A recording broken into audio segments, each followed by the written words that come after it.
ठीक है, तो नेक्स्ट इसमें है अपने पास इटरेशन मेथड।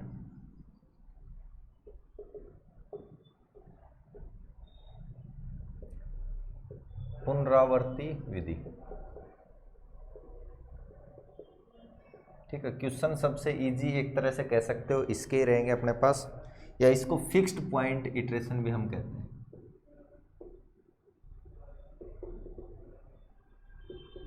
ठीक है, वैसे इटरेशन के काफ़ी सारे तरीके हैं, न्यूटन वाला है, ये है, जो भी है 2 3 4 5 अपने पास है, लेकिन अभी जो हम पढ़ रहे हैं वो सिर्फ सिंपल अपने पास इटरेशन मेथड पढ़ रहे हैं। तो पहले तो इसको लिखते हैं कि इटरेशन मेथड होता क्या है, कैसे इसको अप्लाई करना है।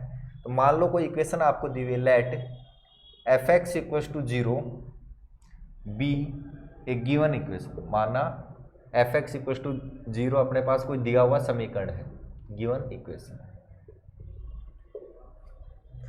फिर हमने चेक किया, मान लो 0 पर चेक किया, नेगेटिव आ गया, वैल्यू 1 पर चेक की, नेगेटिव आ गई, 2 पर चेक की, पॉजिटिव आ गई।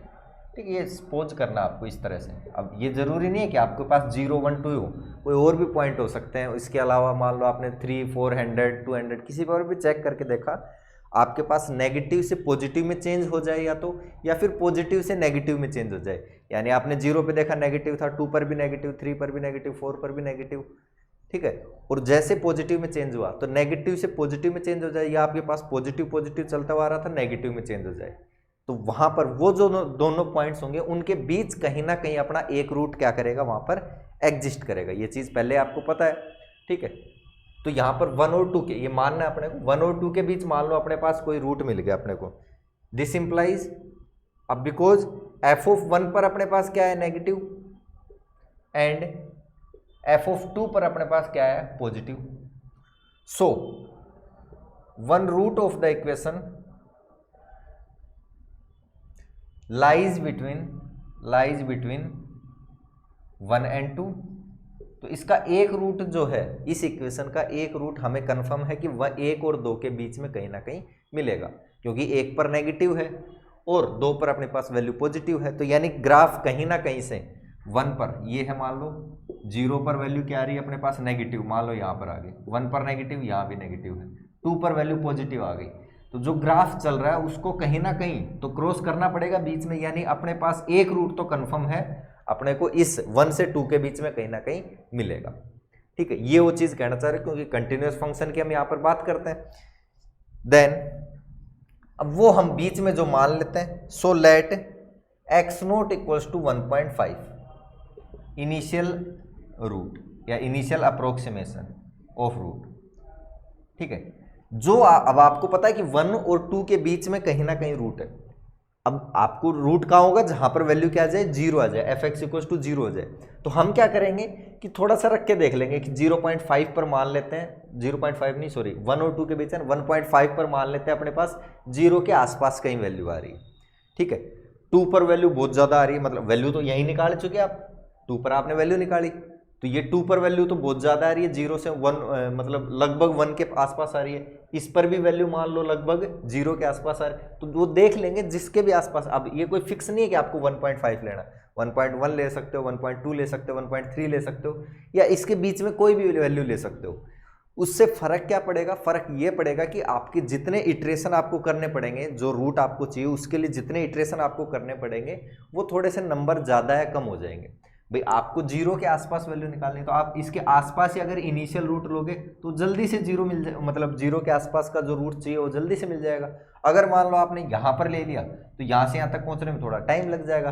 हो सकता है 5 इटरेशन में आपका काम हो रहा हो, 10 में हो, वो 15 में हो, बस इतना कोई फर्क पड़ेगा। ठीक है, बाकी कोई ऐसा कोई फर्क पड़ेगा नहीं, तो इसमें आप कोई भी ले सकते हो। तो हमने मान लिया कि x0 1.5 इसका लगभग इनिशियल जो है रूट है। ये है अपने पास वी है f(x = 0) which also can be written as, इसको हम ऐसे भी लिख सकते हैं, रिटर्न एज x = 5 यानी जो भी आपके पास इक्वेशन होगी उसको फंक्शन ऑफ x में हमें चेंज करना है। सिर्फ एक तरफ x बचना चाहिए, दूसरी तरफ जो भी बच रहा है उसको दूसरी तरफ। अब ऐसे लिखने के अपने पास 2 से 3 तरीके 4 तरीके हो सकते हैं। मान लो आपके पास एक मैं साथ साथ एक क्वेश्चन भी आपको बता देता हूं। आपका जो है एग्जाम्पल नंबर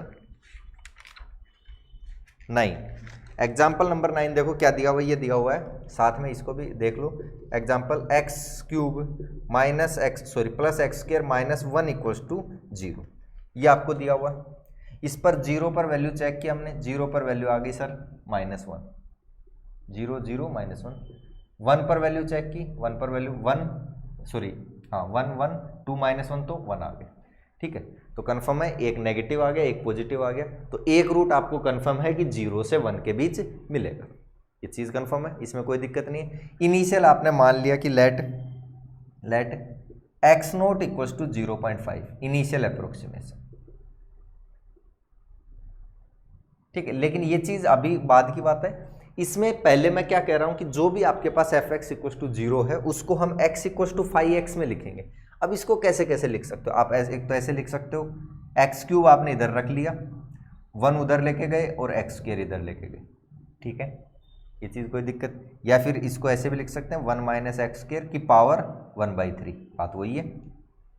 दूसरा, आपने x² इधर रख लिया, 1 को उधर लेके गए और x³ को उधर लेके गए। ठीक है, यहाँ से x की वैल्यू क्या आ जाएगी, 1 माइनस x³ और पावर 1/2। तीसरा, आप क्या कर सकते थे कि इन दोनों को इधर रख लिया और इक्वल्स टू में 1 लेके गए, यहाँ से x² कॉमन लिया, 1 प्लस एक्स इक्वल्स टू 1, तो x² equals to 1/1 plus x, real root लेना अपने को, x equals to 1/√1 plus x, नहीं दिख रहा, x equals to 1/√1 plus x. ऐसे कर सकते थे, दोनों तीनों तरीके हैं। मैंने क्या कहा, मैंने तो यही तो कहा है कि x equals to function of x होना चाहिए, x इक्वल्स टू 5x की फॉर्म में लिखना है, तो ये भी x इक्वल्स टू 5, या 5x ये हो जाएगा, यहाँ पर 5x ये हो जाएगा, यहाँ पर 5x ये हो जाएगा। तो फिर अब इनमें से कौन सा यूज में लेना है, ऐसे तो 2-3 आ गए, हर एक फंक्शन होगा, हो सकता है 2 से 3 तरीकों में लिखा जाए, या कई ऐसे होंगे कि एक में लिखा जाए। अब वहां पर आपको क्या करना है, वहां पर इसके साथ एक और कंडीशन अपने पास आ जाती है, वेयर, इसको equation 1, where mod 5x is less than 1, कि ये जो आपने 5x निकाला है, इस केस में 5x निकाला है, इस केस में 5x निकाला है और इस केस में 5x निकाला है, इसका जो मोड है, डेरिवेटिव करो और उसका मोड लगाओ, वो लेस देन 1 आना चाहिए अपने पास, वो क्या आना चाहिए, लेस देन 1। ठीक है, तो ये क्वेश्चन हम बाद में करेंगे, अभी मैं सिर्फ समझा रहा हूं इसको। तो ये जब इसमें करोगे तो अब इसमें क्या होगा कि तीनों में आपका लेस देन 1 आ जाएगा, तीनों में लेस देन 1 आ जाएगा, यानी कि इनिशियल ये जो 5' आप इसका क्या करोगे, जो x इक्वल्स टू 5x आपने निकाला, इसका डेरिवेटिव करोगे और मोड लगाओगे। अब वो वैल्यू चेक करोगे x इक्वल्स टू x0 पर, यानी जो इनिशियल रूट आपने माना, मान लो 0.5 आपने माना है, या ऐसे जैसे इस क्वेश्चन में 1.5 माना है, तो 1.5 पर हम चेक करेंगे, जैसे ये जो भी है, इस पर x0 पर, इस पर x0 पर आप चेक करोगे और वो आपके पास लेस देन 1 आना चाहिए। अब आप जब इसमें चेक करोगे तो ये जो क्वेश्चन है इसमें तीनों के तीनों में लेस देन 1 आ जाएगा, तो फिर कौन सा यूज करेंगे, फिर हम वो यूज करेंगे जिसकी वैल्यू 0 के ज़्यादा नज़दीक होगी और जो थोड़ा कैलकुलेशन में इजी रहेगा। ठीक है, ये चीज़ समझ में आई। अब कई सारे क्वेश्चन ऐसे होंगे कि उसमें तीनों के तीनों ये कंडीशन सेट जब आप चेंज कर लोगे, x equals to 5x change करोगे, तो जो 5' होगा वो लेस देन 1 सब में नहीं आएगा, वो हो सकता है किसी 3 है तो 3 में से एक में ये कंडीशन मिले, तो फिर आपको वो यूज करना है। ठीक है, यानी ये इनिशियल ये अपने पास जो है मस्ट है, ये कंडीशन ये यूज में लेनी है। यहां तक कोई दिक्कत? तो अब now put x equals to x0, x equals to x0 जो भी आपने माना है 1.5 है या जो भी है इक्वेशन के हिसाब से। Now put x equals to x0 किस में, ये जो आपने इक्वेशन 1 मानी है in RHS right hand side of equation 1 to find first approximation x1, that is कि x1 आपको फाइंड आउट करना है, तो क्या करना पड़ेगा, ये जो 5 है, 5 ऑफ x था उसमें x0 रख दें, यानी पहले जो आपने इनिशियल रूट माना है वो इक्वेशन में ऐसे रखेंगे तो वहां से आपके पास पहला जो रूट है, फर्स्ट अप्रोक्सीमेशन है, वो आ जाएगा। अगेन सेकंड अप्रोक्सीमेशन, दूसरा जो सन्निकट मान है वो आ जाएगा x2, वो कहां से आएगा 5। अब जो वैल्यू आपके पास x1 आया था वो रख दो, एंड सो ऑन सिमिलरली। तो xn आपके पास क्या आ जाएगा, xn प्लस 1 कैसे आ जाएगा 5 ऑफ xn से। ठीक है, जो रूट आता जाए वो उठा के वापस उसमें रखते जाओ, नया इटरेशन आपके पास आता रहेगा। ये इसका जो है मेथड रहेगा। या अगर ये n है तो ये n-1 कर लो, एक ही बात है जो आपकी बुक में लिखा हुआ है भाई, इससे पहले वाला इसमें रखना है। ये कब तक रिपीट करना है, इस प्रक्रिया को हम बार बार दोहराते रहेंगे जब तक कि हमें जो रिक्वायर्ड, जो अभिष्ट आपका जो रूट है, मूल है, वो प्राप्त नहीं हो जाता। Repeat this process until we get the required root, until we get the required root।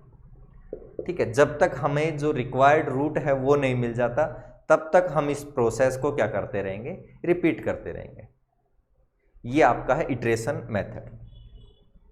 इसमें कोई दिक्कत, क्योंकि हमें ये जो x0, x1, x2 इनकी एक सीक्वेंस मिल जाएगी। जो अप्रोक्सीमेशन आप निकाल रहे हो ये वाले x1, x2, इनकी एक सीक्वेंस मिल जाएगी xn, और वो क्या होगी, कन्वर्ज होनी चाहिए, तभी तो कन्वर्जेंट एक तरह से हो जाएगा अपने पास, वो कन्वर्ज होनी चाहिए। जो और कहाँ कन्वर्ज होगी, जो रिक्वायर्ड आपको रूट है वहां कन्वर्ज होगी, क्योंकि इसकी वैल्यू उस तरफ ही तो जा रही है, रिक्वायर्ड रूट की तरफ।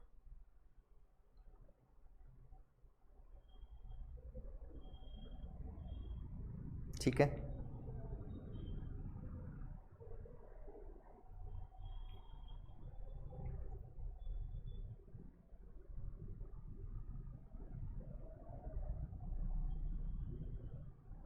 अब इसका कन्वर्जेंस देखते हैं।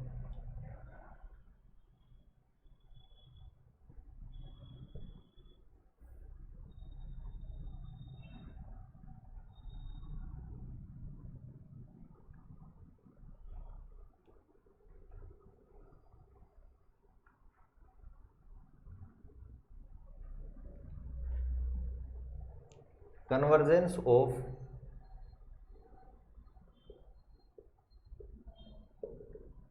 इटरेशन मेथड, पुनरावर्ती विधि का अभिसरण। Convergence of iteration method,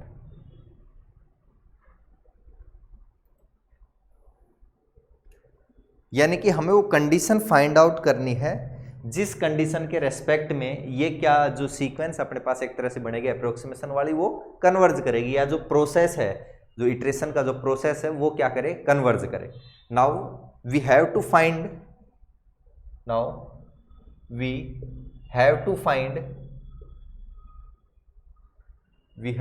find the condition under which the process converges, the process या द मेथड, ये जो मेथड है ये कन्वर्ज करेगा अपने पास। ऐसे कहें कि जो सीक्वेंस एक्शन है वो अपने पास क्या करेगा, कन्वर्ज करेगा। ठीक है, रूट्स का अभिसरित करेगा। तो वो प्रोसेस हम निकालना चाह रहे हैं, या वो कंडीशन हम निकालना चाह रहे हैं। ठीक है, कि वो क्या होगी। नाउ लेट, हमने मान लिया कि एक्साई इसका क्या है, एग्जैक्ट रूट है, जो आपके पास इक्वेशन थी। इक्वेशन क्या थी, fx equals to 0। Now let xi be the exact root, वास्तविक मान, रियल रूट, या जो भी exact root of equation fx equals to 0। ठीक है, यानी ये x, इसी को हमने और दैट इज, या फिर और करके ये भी लिख सकते हैं, x इक्वल्स टू 5x, ऐसे ही तो लिखा था हमने, इसी इक्वेशन को ऐसे लिखा था आपने। ठीक है, तो हम क्या कह रहे हैं कि मान लिया कि एक्साई इसका क्या है, एग्जैक्ट रूट है अपने पास, किसका, fx इक्वल्स टू 0 का। सो इट मस्ट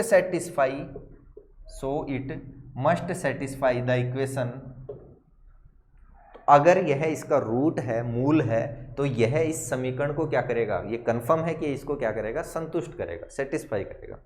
ठीक है, और अगर सेटिस्फाई करेगा तो x की जगह xi equals to phi of xi, ये अपने पास आएगा। इक्वेशन 1 नाम दे देते हैं इसको। ठीक है, और ये आपने फर्स्ट अप्रोक्सीमेशन से निकाला था। Also we know that from first approximation, जो प्रथम सन्निकटन मान आपने निकाला था रूट का, उससे ये आया था। x1 कैसे निकाला था आपने, फाइव ऑफ x0, जो इनिशियल रूट था वो रखा तो x1 आ गया, x1 रखोगे तो x2 आ जाएगा, x2 रखोगे तो x3 आ जाएगा। ये आपने किया था इक्वेशन 2। दोनों को सब्ट्रैक्ट कर दो, इक्वेशन 2 माइनस इक्वेशन 1, ठीक है, इक्वेशन 1 माइनस 2 कर लो, 1 माइनस। ठीक है, बताओ क्या हो जाएगा। xi में से तो इधर x1 माइनस हो गया, उस तरफ फाइव ऑफ xi में से फाइव ऑफ x0 माइनस हो गया। ठीक है, इस चीज में कोई दिक्कत, इसको नाम दे देते हैं इक्वेशन नंबर 3। अब यहां पर इसने इस चीज को क्या किया कि इसको लाग्रांज मीन वैल्यू थ्योरम से इसने थोड़ा सा चेंज कर दिया। और लाग्रांज मीन वैल्यू थ्योरम क्या होती है, लाग्रांजीज मीन वैल्यू थ्योरम कि जो मिड का मान होता है एक तरह से उसके लिए होता है कि अगर आपका जो फंक्शन है f वो कंटिन्यूअस है, fx is continuous in close interval a b and differentiable है in open interval a b, तो फिर देन एक अपने को c मिलेगा, देयर एग्जिस्ट c, कहाँ मिलेगा, ओपन इंटरवल ए बी में मिलेगा। और किस तरह से मिलेगा, सच दैट c, कि इस पर c पर जब हम डेरिवेटिव निकालेंगे f डैश c जब हम निकालेंगे तो वो क्या आएगा अपने पास, f डैश c जब हम निकालेंगे तो वो आएगा f of b minus f of a upon b minus a।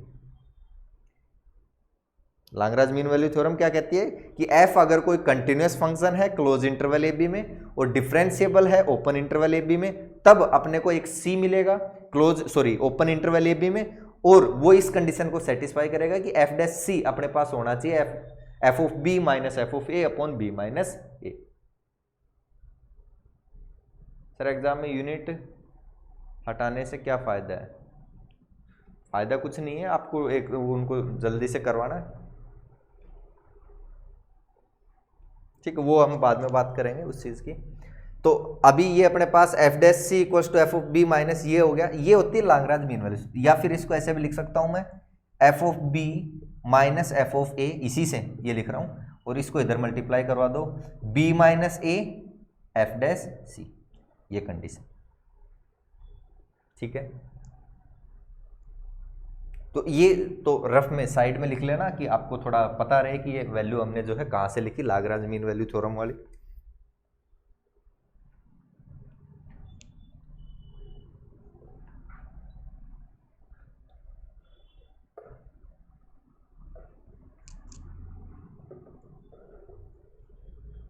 अब देखो यहां पर हम यूज करना चाह रहे हैं तो f of b minus f of a, इसको मैं बताओ क्या लिख सकता हूं, b minus a f dash c, ये लिख सकता हूं, बताओ लिख सकता हूं नहीं लिख सकता। नाउ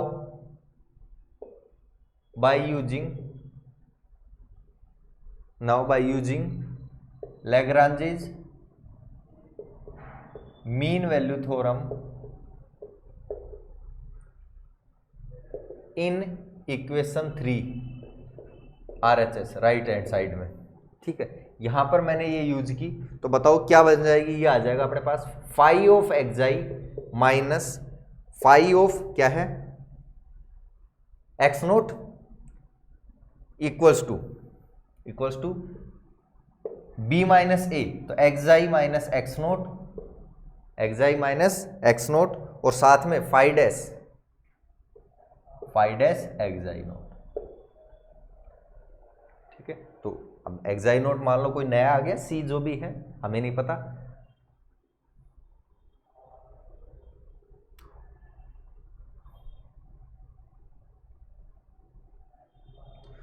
और ये जो C होता है ये कहाँ से कहाँ होता है, एक कंडीशन यहाँ ये भी है कि C कहाँ से कहाँ तक है, A से B के बीच, दैट इज C जो है कहाँ से कहाँ तक होता है, A से B के बीच, ये कंडीशन भी होती है। तो साथ में ये कंडीशन आ जाएगी वेयर कि जो एक्साई नोट आपने लिया है ये कहाँ से कहाँ होना चाहिए, एक्स नोट से एक्साई के बीच, एक्स नोट से एक्साई के बीच, ठीक है। ये एक्स नोट से और अपने पास एक्साई के बीच में कहीं ना कहीं ये वैल्यू होनी चाहिए। ये लाग्रांज मीन वैल्यू थ्योरम अपने को कहती है। तो उसका स्टेटमेंट हमने सिर्फ यहाँ पे यूज में लिया है।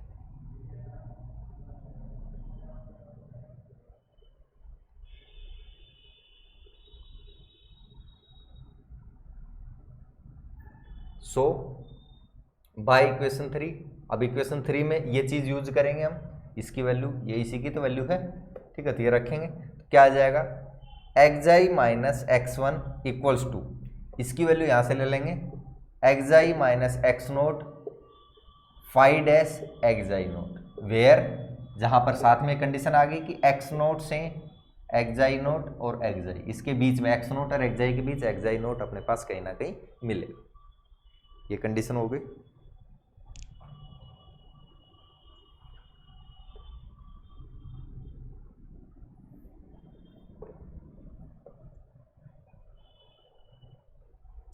इस चीज में कोई दिक्कत।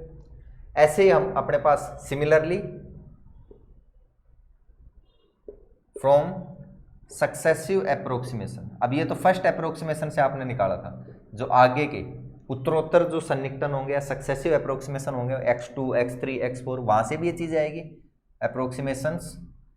बताओ क्या मिल जाएगा, ये मिलेगा xi minus x2 equals to xi minus x1 और फाइव डैश एक्साई 1, कोई दिक्कत। साथ में ये जो x यहां पर अपने पास एक्साई 1 मिलेगा, वो कहां मिलेगा, एक्साई और x1 के बीच में, ठीक है।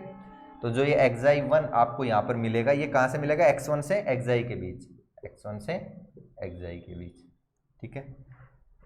एक्साई माइनस x3 ये कहां से कैसे आएगा, एक्साई माइनस x2 फाइव डैश एक्साई 2, ठीक है। और जहां पर ये जो एक्साई 2 है वो कहां से कहां मिलेगा अपने को, x2 से एक्साई में, x2 से और एक्साई में, and so on. Xi minus x n plus 1, तो ये 3 है तो यहाँ 2 है, तो ये आ जाएगा एक्साई माइनस, यहाँ एक्स एन प्लस 1 है तो एक्स एन आ जाएगा फाइव डैश, और यहाँ जो 2 है वही 2 यहाँ पर है, तो ये एक्साई एन, और ये जो एक्साई एन आपको मिल रहा है ये बताओ कहां से कहां मिल रहा है, एक्स एन से एक्साई में, एक्स एन से एक्साई के बीच में। इसको इक्वेशन 1 2 3 4 नाम दे देते हैं, ठीक है। अब क्या करते हैं, इन सब को मल्टीप्लाई कर देते हैं एंड जो कॉमन टर्म्स हैं उनको कट कर देते हैं by multiplying above equations and solving these we get। बताओ क्या मिलेगा, देखो मैंने क्या किया, इनको मल्टीप्लाई, ये रफ कर देता हूं मैं, लिख लिया होगा, लेफ्ट हैंड साइड वाली सारी मल्टीप्लाई करो, बताओ क्या आएगी, इधर एक्साई minus x1 एक्साई minus x2 and so on, कहां तक, एक्साई माइनस xn, और इसके बाद लास्ट क्या आ जाएगी, xi minus x n plus 1,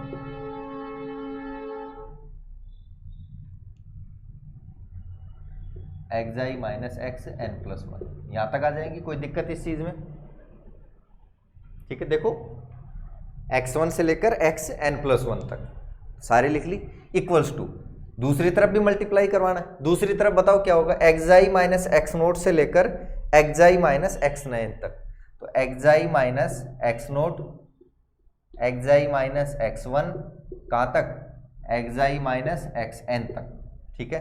और साथ में इसी के साथ ये भी मल्टीप्लाई होंगे, फाइव डैश xi नोट से फाइव डैश xin, तो ये हो जाएगा five dash xi note into five dash xi1 और कहाँ तक, फाइव डैश xin तक, ठीक है।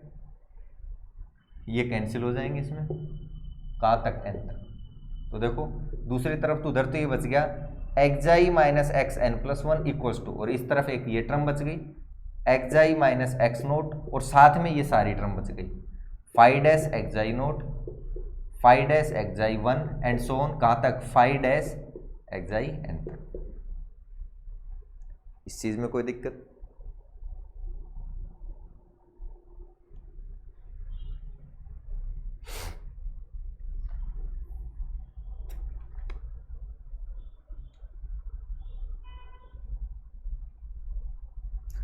अब मैं इसको एक टर्म को, ये जो टर्म है इसको कोई लेस देन सी मान लेता हूं, ये जो फाइव डैश xin है ये लेस देन सी आ रहा है, जो भी है इसकी मोड, ठीक है, सी या सी से कम आ रहा है।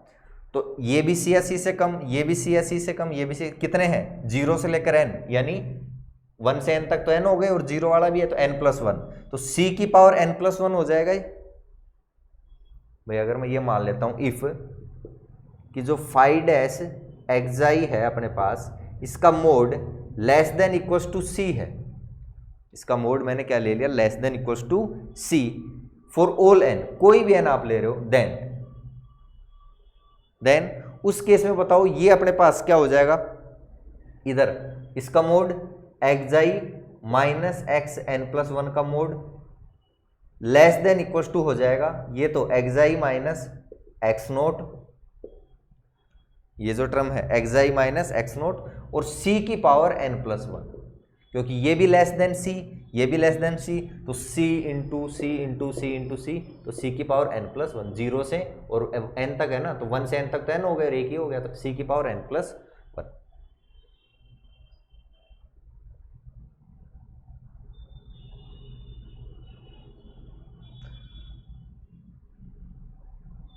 तो फाइनली अपने पास देखो क्या आ गया, फाइनली सर ये आ गया अपने पास कि जो xi minus xn plus one का mod less than equals to xi minus x naught और c की पावर n प्लस वन, ये आ गया अपने पास। अब एक बात बताओ, ये पॉइंट यहां पर ये कन्वर्ज कब करेगा, जब c की पावर अपने पास तो क्या हो, c की पावर लेस देन वन हो, c की पावर क्या हो, या सॉरी c की पावर नहीं, c लेस देन वन हो। मान लो अब जैसे c आपके पास मान लो 2 है, तो 2 की पावर आप 1 प्लस 1 करोगे तो 4 हो जाएगा, फिर और पावर बढ़ाओगे और बड़ा हो जाएगा, 8 हो जाएगा, 3 पावर 4 करोगे 16 हो जाएगा। तो अगर ये 1 से बड़ा हुआ तो जैसे जैसे इसकी पावर बढ़ेगी तो बड़ा होता जाएगा। कन्वर्ज होने का मतलब क्या है कि एक पॉइंट पर कम होता हुआ है अपने पास जीरो की तरफ आए, तो ये तो कन्वर्ज हो ही नहीं सकता अगर ये सी, हाँ ये कंफर्म है कि सी की वैल्यू अगर 1 से 0 से 1 के बीच हुई, ये आपको पता भी है कि 0 से 1 के बीच कोई अगर वैल्यू है तो उसकी पावर बढ़ाओगे तो वो कम होता है, 0 की तरफ जाता है। तो 0 से 1 की तरफ जैसे 1/2 है मान लेते हैं हम, तो इसकी पावर बढ़ाओगे आपने 1 की पावर तो 1/2, पावर 2 की 1/4, 3 की 1/8, 4 की 1/16, यानी 1 को बहुत बड़े नंबर से डिवाइड करेगा धीरे धीरे, ये किधर जा रहा है, 0 की तरफ जा रहा है, ठीक है। तो ये कन्वर्ज कब करेगा, पहली चीज कि जो ये आपका C है ये क्या होना चाहिए, 0 से 1 के बीच होना चाहिए कन्वर्ज करने के लिए। दूसरी चीज ये जो xi है वो x नोट के आसपास कहीं होना चाहिए, अगर ये इसका डिफरेंस भी ज्यादा हुआ तो भी दिक्कत करेगा, ठीक है। तो ये भी कहाँ होना चाहिए, इसके आसपास कहीं वैल्यू होनी चाहिए। ये चीज समझ में आई। तो कन्वर्जेंस की कंडीशन यहीं से आएगी अपने पास। देखो क्या है कि अगर इटरेशन प्रोसेस को हमें कन्वर्ज करवाना है तो जो ये xn+1 है ये xi को क्या करना चाहिए, कन्वर्ज करना चाहिए। Now if this process converges,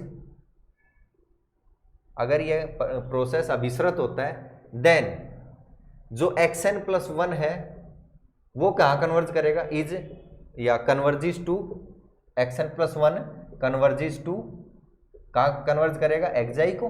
xn+1 कहाँ कन्वर्ज करेगा, xi को। भाई लगभग आप ये कह रहे हो कि सर ये x माइनस x0 जो है ये लगभग आपके पास 0 आ गया, इसका मतलब x और x0 आसपास ही तो आ गए, दोनों के दोनों एक ही तो वैल्यू आ गई लगभग। ठीक है, तो वही तो चीज़ कहना चाह रहा है यहाँ पर कि अगर ये अपने पास प्रोसेस कन्वर्ज होगा तो हमें क्या चाहिए, हमें ये चाहिए कि जो xi है वो xn+1 को क्या करे, या सॉरी xn+1 xi को क्या करे, xi तो फिक्स रूट है ना, xi को क्या करे, कन्वर्ज करे। ये चीज़ हम चाह रहे हैं यहाँ पे। ठीक है, कब, when n is very large, जब n बहुत बड़ा नंबर हो। और ये कब पॉसिबल है, which is only possible when, पहली चीज जो c है वो अपने पास क्या होना चाहिए, लेस देन यूनिटी होना चाहिए। लेस देन यूनिटी का मतलब 1 से छोटा होना चाहिए। When c is less than unity, and second कि जो x0 और xi है वो अपने पास नियर बाई में होने चाहिए, एंड x0 एंड xi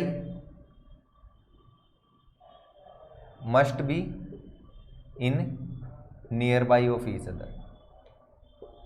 ये अब लैंग्वेज आप लिख लेना जो भी आपको अच्छे लगे उस हिसाब से, ये एक दूसरे के आसपास होने चाहिए अपने पास। ठीक है, या x0 is near to xi या approximately near by to xi, जो भी लिखना चाहो। ठीक है, तो यही अपने पास रेट ऑफ कन्वर्जेंस यही होता है यहीं से। तो क्या हो जाएगा, 1 हो जाएगा अपने पास रेट ऑफ कन्वर्जेंस। ठीक है, so rate of convergence of iteration method is 1, या फिर इसको हम क्या कह सकते हैं, लीनियर कन्वर्जेंस भी कह सकते हैं, रैखिक अभिसरण, linear. Also it can be called as linear, तो या 1 है तो या so we can say that it is linear convergence, ऐसे भी लिख सकते हो। 1 होता है तो अपने पास लीनियर कन्वर्जेंस हो जाता है।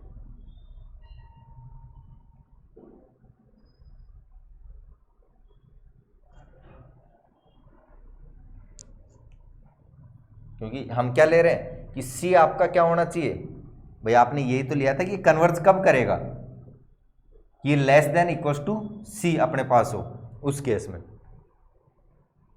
अगर ये आपने C लिया था और C के लिए आपने चेक किया कि कन्वर्ज कब कर रहा है, जब C आपका 0 से 1 के बीच आ रहा है। तो C अगर मैं 0 से 1 के बीच कुछ लिखूंगा तो उससे छोटी वैल्यू ये आनी चाहिए, यानी 1 से तो छोटी आनी चाहिए ना, ये तो कहना चाह रहा है। तो लास्ट में नोट डाल के लिख भी लेंगे।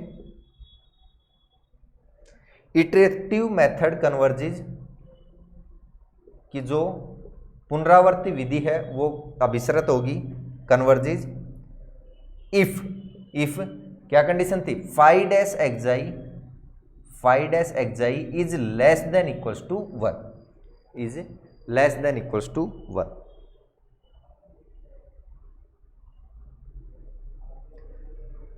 और ये value less than equals to 1 कब होनी चाहिए, जब आप इसके नेबरहुड में हो, जो एग्जैक्ट रूट है उसके नेबरहुड में हो। If phi dash xi equals to 1 is, sorry iterative method converges if this method this value less than 1 in neighbourhood of, आसपास की वैल्यू इन नेबरहुड ऑफ, किसके नेबरहुड में, exact root, in neighbourhood of exact root x equals to xi, कि जो आपका जो exact root जहां पर है उसके आसपास की जो वैल्यूज है वहां पर आपका फाई डैश xi क्या होना चाहिए, लेस देन 1 होना चाहिए। तो हम यही तो चेक करते हैं कि मान लो आपका x0 आपने 0.5 मान लिया और फाई डैश x जो भी है उसको लेस देन इक्वल्स टू 1 होना चाहिए, कहां पर, इस 0.5 पर। ठीक है, यानी उसके आसपास जो वैल्यू आपने मानी है वहां पर ये फाई डैश x क्या होना चाहिए, लेस देन 1। तो यही तो चेक करते हैं। अगर ये कंडीशन सेटिस्फाई है फिर हम कह सकते हैं कि हाँ इटरेशन मेथड यहाँ पर लगा सकते हैं। फिर हम इटरेशन मेथड लगाते हैं और इटरेशन मेथड लगा के और जो एग्जैक्ट रूट है अप्रोक्सीमेशन वैल्यू उसकी फाइंड आउट करते हैं। इस चीज में कोई दिक्कत? ये आपके पास कन्वर्जेंस था, कन्वर्जेंस भी पूछ सकता है आपसे एग्जाम में क्योंकि लिखा हुआ है। तो क्या करना अपने को, अगर कोई इक्वेशन है आपके पास f(x = 0) या x = 5x आप कह सकते हो, तो इसको जो है हम फाइंड आउट करेंगे।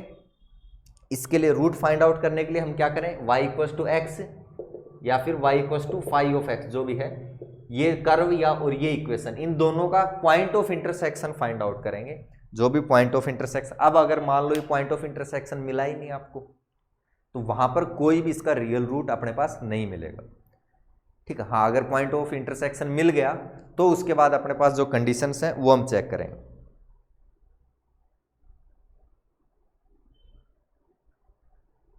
तो ये एक तरह से कंडीशनल कन्वर्जेंट है। कंडीशनल कन्वर्जेंट यानी कि कंडीशन क्या है कि ये जो 5-xi है इसका मोड <1 आना चाहिए। ये कंडीशन जब होगी, और ये कब, x = xi के आसपास की जो वैल्यूज है वहां पर ये कंडीशन अगर सेटिस्फाई हो रही है तभी आप इटरेशन मेथड लगा सकते हो। ये इसकी कंडीशन है। तो ये कंडीशनल कन्वर्जेंट एक तरह से इसको हम कह सकते हैं। इस चीज में कोई दिक्कत? अब करते हैं हम इसके क्वेश्चंस। ठीक है, तो आपके जो अभी मैंने बताया था एग्जाम्पल नंबर 9 आपको दिया हुआ था बुक में, और भी इसके जैसे जो क्वेश्चंस हैं जो भी है करना चाहो कर सकते हो, कोई ज़्यादा वो है नहीं इसमें। थोड़ा बस आपको डिफरेंशिएशन यहाँ पर आना चाहिए क्योंकि 5 आपको निकालना है। डैश का मतलब फर्स्ट टाइम डेरिवेटिव। ठीक है, बाकी तो कुछ नहीं, आपका काम नहीं है, कैलकुलेटर का काम है। वो कैलकुलेटर आप सही से चला सकते हो तो फिर ये कोई ज़्यादा इसमें इश्यू है। और इसमें तो कैलकुलेशन भी इतनी नहीं है इस क्वेश्चन में, अभी बताएंगे कैसे नहीं है, बड़ा इजी सा है। ठीक है, ये मान लो आपको दिया हुआ है क्वेश्चन x3 fx मान लेते हैं, fx = x3 + x² - 1 = 0, ये आपको दे दिया। ठीक है, तो f(0) पर हमने वैल्यू चेक की, 0 0 -1 आ गई। f(1) पर आपने चेक की, यहाँ पर 1 आ गया। ठीक है, कई बार हो सकता है आपको ऐसे 0 और 1 पे एग्जैक्ट वैल्यू नहीं मिले, आपने 1 रखा तो बहुत बड़ी नंबर आ रही है। ठीक है, तो आपको पता है इसके आसपास नहीं है, आपने 1 की बजाय दूसरा सीधा 10 रख दिया, 10 रखा तो वहाँ पे पता चल रहा है कि ये तो और बढ़ गई, तो फिर उल्टाओ, फिर -10 रखो। ठीक है, तो वहां पर क्या है कि थोड़ा सा आप उस चीज को रख के देखोगे कि वैल्यूज आपने 1 रखा, यहाँ पर 10 रखा, तो आपको पता चलेगा कि इनके बीच कहीं है। फिर आपने 5 रखा, यहाँ नेगेटिव थी मान लो, यहाँ पॉजिटिव थी, तो पता चल गया इनके बीच में है। ठीक है, अब आप मान लो पहले 0 रखो, फिर 1 रखो, फिर 2 रखो, ऐसे तो बहुत ज्यादा हो जाएंगे। 1 और 10 रखा तो पता चल गया, या कई बार तो साफ ही दिख जाएगा ऐसे इक्वेशन में। तो ठीक है, अब यहाँ पर ये नेगेटिव है, ये पॉजिटिव, फिर आपने 5 रखा, अब यहाँ पे या तो नेगेटिव आएगा, पॉजिटिव आएगा, दो ही तो चीज है। नेगेटिव आएगा तो इसका मतलब है कि इसके बीच तो है नहीं, इन दोनों के बीच होगा रूट, तो 5 से 10 के बीच कहीं चेक करना है। अगर मान लो पॉजिटिव आ गया तो कंफर्म है इनके बीच नहीं होगा, फिर 1 और 5 के बीच होगा। अब 1 और 5 के बीच अगर है तो ये नेगेटिव ये पॉजिटिव, मान लो आपने 3 पे चेक कर लिया। ठीक है, 3 पे चेक किया, वो भी पॉजिटिव आ गया, तो अब इसके बीच नहीं है, रूट का है 1 से 3 के बीच। तो आपको मिनिमम से मिनिमम इंटरवल लेना है। ठीक है, उसका फायदा ये होगा कि आपको इटरेशन कम करने पड़ेंगे। ठीक है, तो मिनिमम इंटरवल आपको लेना 1 से 2, 1 से 3 या जहाँ भी है वहाँ पर चेक करेंगे कि इस कंफर्म एक नेगेटिव एक पॉजिटिव आना चाहिए कि हाँ इसके बीच एक रूट होगा। फिर उसके बाद जो आपको पता ही एक x0 लेना है, वहाँ पर जो है वैल्यूज रखते हुए जाना है, x1 x2 x3 आ जाएंगे।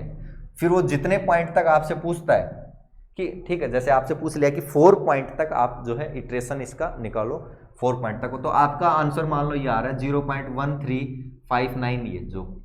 फिर आपने निकाला आपका 24320, बिल्कुल ये लगा रहा है। फिर आपने निकाला आपका आ गया 24159, फिर आपने निकाला आपका आ गया 24158, फिर आ गया 0.24158, इस तरह से, या मान लो 7 आ गया।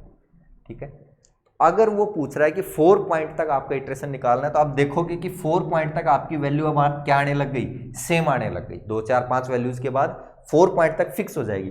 फिर उसके बाद और थोड़ा आगे चेक करोगे तो 5th पॉइंट पर भी फिक्स हो जाएगी, फिर 6th वाली वैल्यू आपके पास चेंज होती रहेगी। ठीक है, तो जितने मान लो 4 पॉइंट तक पूछा है तो आप क्या कहोगे कि 4 पॉइंट तक इसका रूट क्या हो जाएगा, 0.2415 आपके पास एग्जैक्ट रूट इसका हो जाएगा। ठीक है, 4 पॉइंट तक अगर हम बात करें, 4 डेसिमल प्लेस तक अगर हम बात करें, 4 दशमलव स्थानों तक। तो ये अपने पास रहेगा। इसमें बताओ क्या है, x इक्वल टू, ये हमने रख लिया, इसमें इस चीज में कोई दिक्कत, तो हम क्या लिख देंगे कि अतः इसका जो एक रूट होगा, इस इक्वेशन का जो एक रूट होगा वो 0 से 1 के बीच कहीं ना कहीं क्या करेगा, लाई करेगा, एग्जिस्ट करेगा। ठीक है, तो ये अपने पास हो गया x3 plus x square minus 1 equal to 0। अब इसको x में चेंज करना है। ठीक है, x इक्वल टू 5x में, इसी में तो चेंज करना था आपको, ये तो बताया था मैंने, इसको fx को जो x इक्वल टू 5x में आपको चेंज करना है। तो एक तो ये कर सकते हो, अभी मैंने बताया था कि वो आप दोनों तीनों जो स्टार्टिंग में मैंने बताया था आपको कि 2-3 तरीके से आप चेंज कर सकते हो इसको। पहले यार एक्स स्क्वायर को इधर रख लिया, फिर इस तरफ चेंज कर दिया, फिर दूसरे में चेंज कर लिया, तीसरे में चेंज कर लिया। तो तीनों ही केस में अपने पास वैल्यू जो है वो लेस देन इक्वल्स टू क्या आएगी, सॉरी लेस देन 1 आएगी अपने पास। तो लेस देन 1 आएगी तो अब आप तीनों में से कोई भी यूज कर सकते हो। ठीक है, क्योंकि कंडीशन तो यही है ना कि 5-x का मोड अपने पास लेस देन 1 आना चाहिए, वो तो मान लो तीनों में आ गया।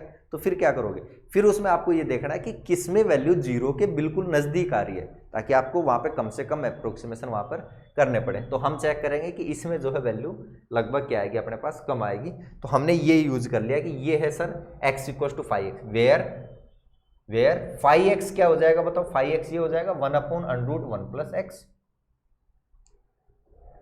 इस चीज में कोई दिक्कत, एंड 5-x इसका डेरिवेटिव करेंगे, डेरिवेटिव क्या आ जाएगा, √, ये तो 1/2 और 1 + x की पावर ये 2 प्लस ये अपने पास हो जाएगा 3/2।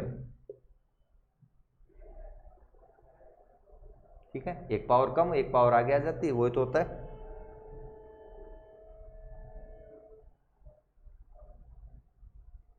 भाई डेरिवेटिव कैसे करते हो, ये जो भी है 1/x इसकी पावर 1/2 है, ऊपर लेके गए पावर -1/2। ठीक है, तो पावर -1/2 तो ये तो शायद आगे आ जाती है, इसकी एक पावर कम हो जाती है, कम हो गई तो ये हो गया अपने पास -1/2 1 + x, और ये हो गया अपने पास -3/2। हाँ ठीक है, इसको चेंज किया तो ये नीचे ले आए, तो 1 + x की पावर -3/2, तो माइनस साइन आएगा प्लस साइन आएगा, प्लस आएगा, इसमें चेक कर लेना, हो सकता है मैं कहीं गड़बड़ कर रहा हूँ। ठीक है, तो ये इस तरह से अपने पास जो है 5-x इसमें आ जाएगा अपने पास। तो ये अपने पास क्या हो जाएगा, 5-x अपने पास हो गया। अब इसको जब हम चेक करेंगे कि इसका एंड 5-x हमने चेक किया तो ये 1/2 1 + x की पावर 3/2, ये जब हमने चेक किया कि x लेस देन 1 पे ये क्या आ रहा है अपने पास, लेस देन 1 आ रहा है, when x is less than 1।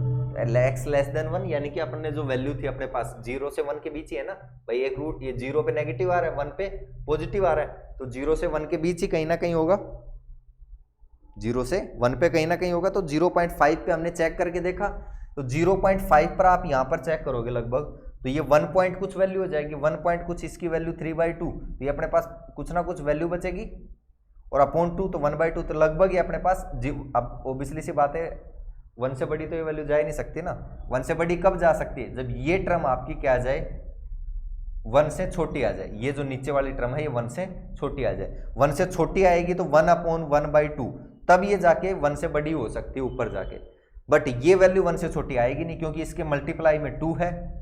चलो मल्टीप्लाई में 2 भी आपके पास 1 से छोटा आ सकता है, कि मल्टीप्लाई में 2 हो और आपके पास जो वैल्यू है वो क्या आ जाए, 1 से छोटी आ जाए, आ रही है। बट उसमें भी क्या होना चाहिए, ये वैल्यू आपकी बहुत छोटी होनी चाहिए 1 से। अब यहां पर ये जो वैल्यू है 1 + x की पावर 3/2, अब ये वैल्यू आपको पता है कि 0 से 1 के बीच ले रहे हो, तो 1 पॉइंट मान लो 5 ले लिया आपने, इसकी पावर 3/2, तो ये लोगे तो ये पता चलेगा कि ये वैल्यू आपकी जो है 1 से तो बड़ी आ रही है, तो ओवरऑल जो वैल्यू है वो लेस देन 1 आएगी अपने पास। या आप इसको सोल्व करके देख लेना, कैलकुलेटर आपके पास रहेगा ही, तो ये आप सोल्व करके देख लेना। यानी अपनी जो 5-x का मोड इक्वल्स लेस देन 1 वो कंडीशन सेटिस्फाई हो गई, 5x अपने पास आ गया, तो अब क्या करना है, इटरेशन लगा सकते हैं। So iteration method can be used. Iteration method जो है वो यहां पर हम क्या कर सकते हैं, यूज कर सकते हैं। नेगेटिव आएगा, क्या नेगेटिव आएगा, मोड लग रहा है ना इसमें, नेगेटिव की तो बात ही नहीं हो रही, बात तो लेस देन 1 की हो रही है, या डेरिवेटिव वाले की बात कर रहे हो आप?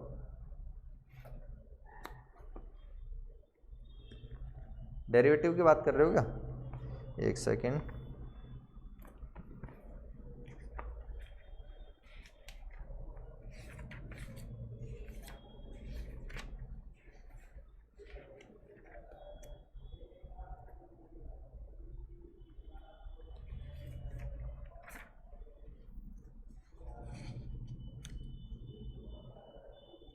हाँ नेगेटिव आएगा ये, -1/2 था ना, ठीक है। तो ये 5-x अपने पास नेगेटिव आ जाएगा, कहाँ लिखा था, जहाँ भी ये रहा, ठीक है। ये नेगेटिव अभी निकाला था ना -1/2, और ये अपने पास, तो ये नेगेटिव आ जाएगा। इस चीज़ में कोई दिक्कत, ठीक, वो कैलकुलेशन है, ये सारी चीज़ें आप लोग देख सकते हो, इतने इस क्लास में हो गए, अब इतना कोई ज़्यादा फर्क पड़ता नहीं इन चीज़ों से।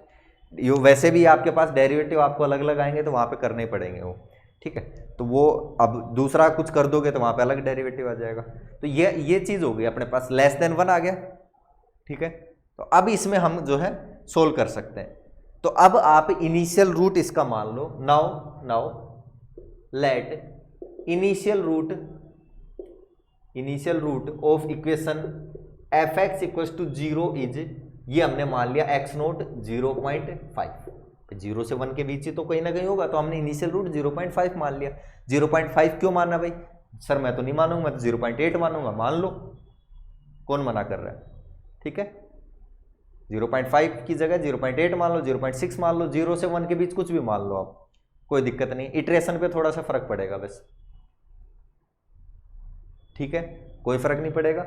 ये मान लो मैंने सर 0.5 नहीं माना, मैंने तो मान लिया 0.7, आपकी बुक में 0.5 दिया हुआ है,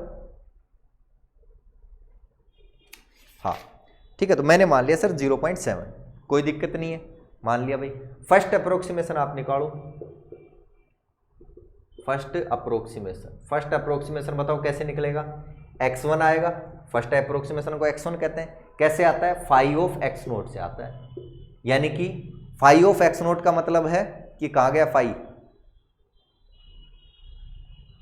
ये रहा 1/√1 + 0.7 आपने माना है x0। बताओ क्या जाएगी वैल्यू?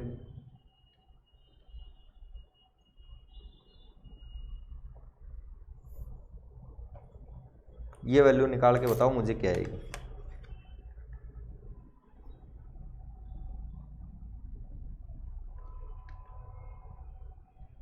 क्या है? 1/, तो मैं इस चीज़ को देखो कैलकुलेटर में, इस चीज़ को हम कैसे लिख सकते हैं? कैलकुलेटर में आपको क्या करना है, कैलकुलेटर में इसको ऐसे लिखना है, इसी चीज़ को ये जैसे रफ में बता रहा हूँ इधर इस तरफ, तो इसको मैं ये लिख सकता हूँ 1 + 0.7 की पावर -1/2। इसकी पावर 1/2 तो है ही, अंडरूट है, मैं इसको ऊपर लेके जाता हूँ तो -1/2। तो इस चीज़ को ऐसे सोल्व करो, तो ये थोड़ा ईजी रहेगा सोल्व करना, ठीक है। और ये कैसे सोल्व करना? ब्रैकेट लगाना है। अब इसको कैलकुलेटर की भाषा में अगर इसको लिखें तो वो ये हो जाएगा अपने पास, और ये अपने पास पावर के लिए यूज में होता है, और ब्रैकेट लगा के -1/2, ठीक है।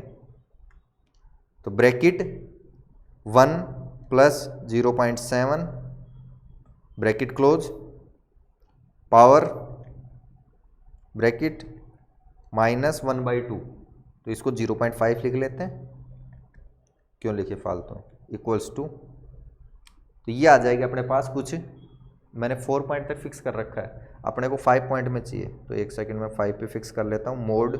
मोड में जाके चेंज करके देखा, मोड को 2-3 बार दबाया, कहीं ना कहीं फिक्स मिलेगा, फिक्स वाले पे जो भी है 1 2 3 वो दबाया, फिर वो पूछेगा कितने पॉइंट तक फिक्स करना है, मैंने कर लिया 5 पॉइंट तक, ठीक है।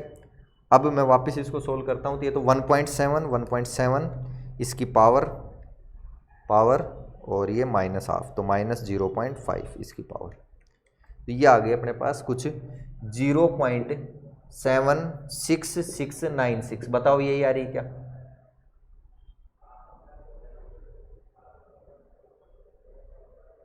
अब आपकी जो बुक थी उसमें 0.5 उसने लिया था, तो उसमें 0.81649 कुछ आ रही थी, और अपनी ये आ रही है।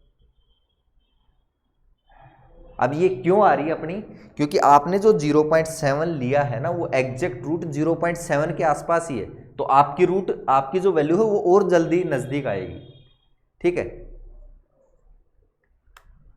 सेकंड अप्रोक्सीमेशन कैसे निकालेंगे? सेकंड अप्रोक्सीमेशन निकालो, x2 तो 5 ऑफ x1, या फिर ऐसे कहें 1 अपॉन अंडरूट 1 प्लस जो भी वैल्यू आई थी, तो इसको 1 प्लस ये करेंगे तो 1.76696 ये हो जाएगा। तो ये ब्रैकेट 1.76696 और इसकी पावर -0.5, यही होगा, ऊपर जाके -1/2।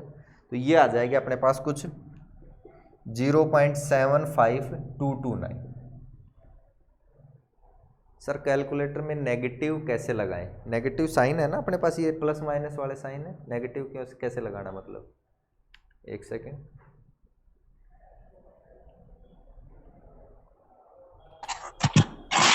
सर पावर में कैसे लगाएं? पावर में कैसे लगाना आपको, तो जैसे आप ये करोगे कि ये बताया ना मैंने, जैसे 1.7 आपने लिखा ब्रैकेट लगा के, इसके ये वाला सिंबल लगाओगे तो ये, इसका मतलब क्या होता है कि अब जो भी टर्म लिखोगे वो पावर में जाएगी। हाँ ठीक है, पावर में जैसे लिखा फिर उसके बाद माइनस आप लिख दो, या फिर ब्रैकेट लगा के माइनस आप लिख दो। सर सिंटैक्स एरर आ रहा है उससे, तो आपने कोई ना कोई, या तो ये ब्रैकेट बंद नहीं किया होगा या ये ब्रैकेट बंद नहीं किया होगा। वापिस करो, देखो अब मैं बताता हूँ, कैलकुलेटर में डालो, ये ब्रैकेट स्टार्ट करो। हाँ कर दिया सर। 1.7 लिखो, ब्रैकेट क्लोज करो। हाँ ये पावर ऐसे ये साइन लगाओ, लगा दिया सर। ब्रैकेट स्टार्ट करो, -0.5 लिखो, ब्रैकेट क्लोज करो।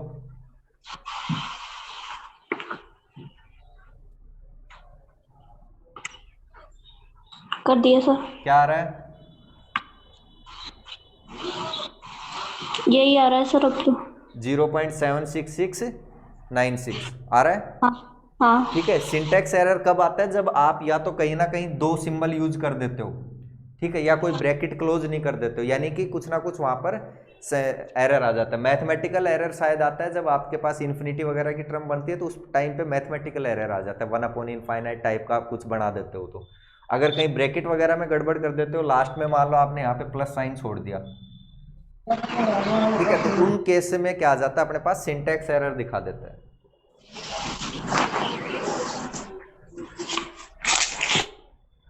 ठीक है, तो ये आ गया अपने पास। सिमिलरली दूसरे में रखना है, ये आ गया। थर्ड मैं जैसे अब करता हूं, आपके 2-3 में निकाल देता हूं।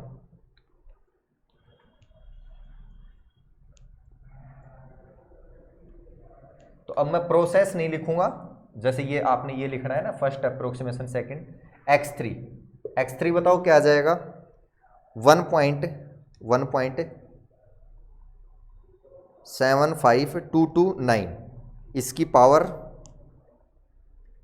-0.5, तो ये आ जाएगा अपने पास 0.75543। ठीक है, तो तीन, अभी तो 2 पॉइंट पे फिक्स हुआ है, देखो 7.6 था, फिर 7.5 आया, यहाँ भी 7.5 आया, हमें 4 पॉइंट तक फिक्स करना है। चलो, तो अब देखो, अब क्या करेंगे, इसको वापस से x4 के लिए 1/√1 प्लस, ठीक है, तो 1 प्लस ये वैल्यू, तो इसका मतलब है कि 1.75543, इसकी पावर -½ तो -0.5, एक सेकेंड, माइनस लगाना भूल गया मैं, -0.5, तो ये हो गया अपने पास कुछ 0.75476। ठीक है, अभी भी थर्ड टर्म पे चेंज आ रहा है। चलो वापस करते हैं, इसमें मैंने +1 किया, तो 1 पॉइंट ये टर्म बन गई, +1 करके इसकी पावर करता हूं मैं ब्रैकेट -0.5, तो ये आ गया अपने पास कुछ 0.75490। ठीक है, x5 3 टर्म तक फिक्स हो गया, मुझे 4 टर्म पे फिक्स करना है, तो मैंने वापस इसमें +1 किया, क्योंकि +1 करना है। ठीक है, +1 करके इसकी पावर मैंने की -0.5, या 1/2 भी लिख सकते हो, वो आपकी इच्छा है। तो ये आ जाएगा 0.754 487, ठीक है। x6 अभी भी फिक्स नहीं हुआ, चलो x7 निकालते हैं। x7 में मैंने वापस +1 किया, पावर की इसकी ब्रैकेट -0.5, तो ये आ गया अपने पास 0.754888। अब 4 पॉइंट तक आपके पास फिक्स आ गया, ठीक है। तो 4 दशमलव स्थानों तक अगर आपसे पूछ रहा है तो जो वास्तविक मूल है वो क्या हो जाएगा 0.7548, और जो आपकी बुक में है वो भी यही है, उसमें भी यही है, और उसमें 8 अप्रोक्सीमेशन में आया था, अपना 7 में आ गया।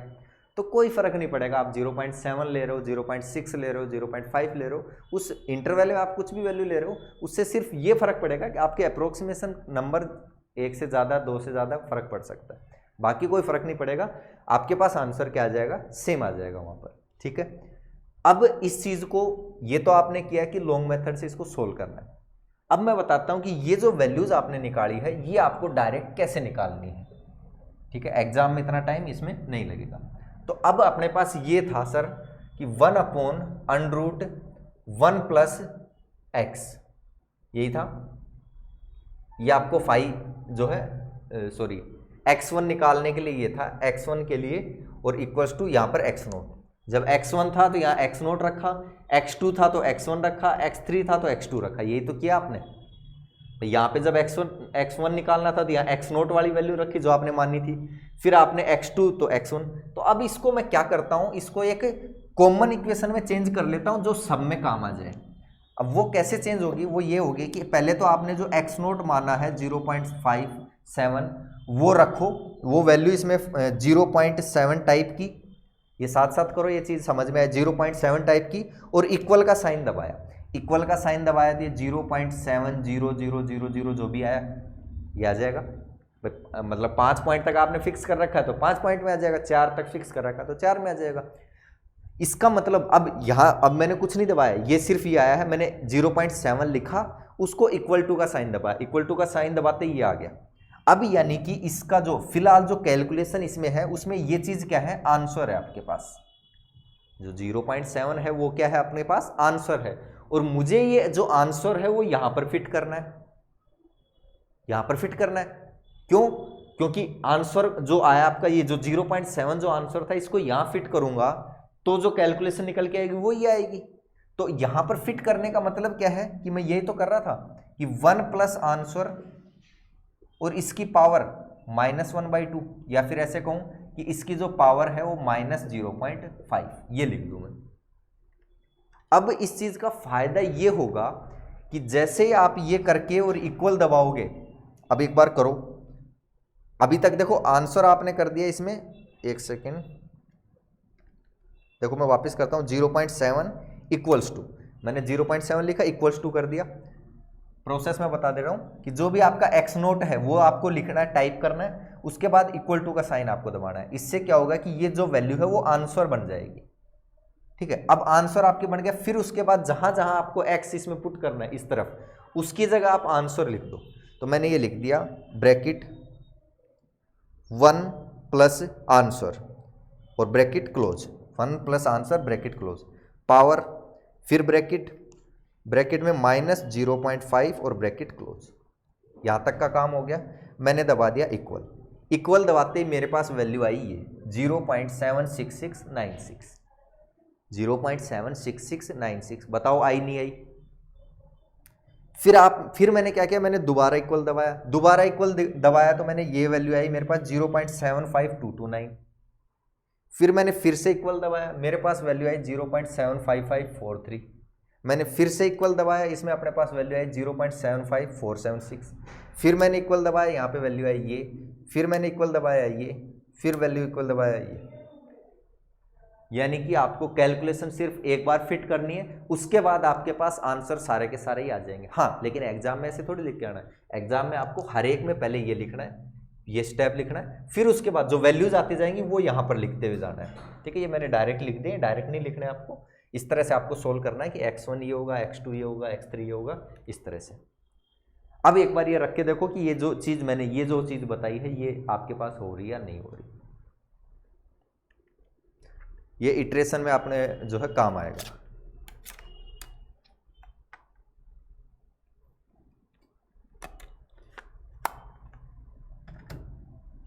इटरेशन मेथड हमने पढ़ा, उसका कन्वर्जेंस पढ़ा, उससे रिलेटेड एक क्वेश्चन भी देखा। अब इससे रिलेटेड और भी जो क्वेश्चन है वो करके देख लेना, नहीं समझ में आता है तो मेरे को बता देना, मैं वहाँ से बता दूंगा, कोई ज़्यादा है नहीं इसमें कुछ। हो रही है ना? ठीक है, तो इसमें मतलब सबसे इजी है एक तरह से आप कह सकते हो, सिर्फ डेरिवेटिव वहाँ तक का आपका काम है, चेक करना है कि आपको phi dash x mod less than 1 आ रहा है या नहीं आ रहा है। उसके बाद आपको सिंपल कुछ नहीं करना, जो भी आपके पास कैलकुलेशन, मान लो आपके पास कैलकुलेशन फाई एक्स कुछ इस तरह का है कि x square plus x minus 1 ये है। अब आपको पता है कि जब x1 निकालना पड़ेगा तो आप क्या करोगे, इसमें x नोट रखोगे, यहाँ x नोट रखोगे, यहाँ 1। जब 2 निकालना पड़ेगा तो यहाँ 1 रखोगे, यहाँ 1 रखोगे। तो फिर सीधा ही जो x नोट है उसको तो आंसर बना लो पहले ही, और यहाँ पे इसकी जगह आंसर लिख लो। अब उसका फायदा ये होगा कि जैसे आप इक्वल दबाओगे तो जो आंसर होगा वो चेंज हो जाएगा, तो जो नया आंसर आएगा वो यहाँ पर फिट होगा। फिर इक्वल दबाओगे तो फिर आंसर चेंज, तो वो जो आंसर है वो वहाँ पर इनपुट एक तरह से होता रहेगा और आपके पास जो नेक्स्ट अप्रोक्सीमेशन है वो वहाँ पर आता रहेगा इटरेशन मेथड में। ठीक है, तो ये इसमें आपको करना है। ये था आपका इटरेशन मेथड, इटरेटिव मेथड या फिर मेथड ऑफ फिक्स्ड पॉइंट जो है, फिक्स्ड पॉइंट इटरेशन भी इसको बोल देते हैं। इसका कन्वर्जेंस अभिसरण या अभिसरण की जो कंडीशन है वो phi dash x less than क्या होना चाहिए 1, जहाँ पर फाई डैश एक्स आपका क्या है, जो function f x equal to 0 था उसी को हमने x equal to phi x में चेंज किया था।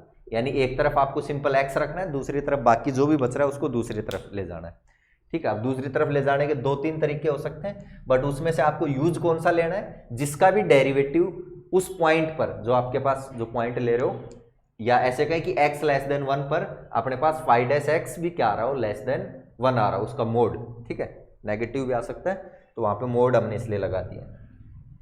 तो फिर हम इटरेशन मेथड यूज में ले सकते हैं। यूज कैसे लेना है उसमें कुछ नहीं है, वो आपने देख लिया। ठीक है, ये आपके पास इटरेशन मेथड था।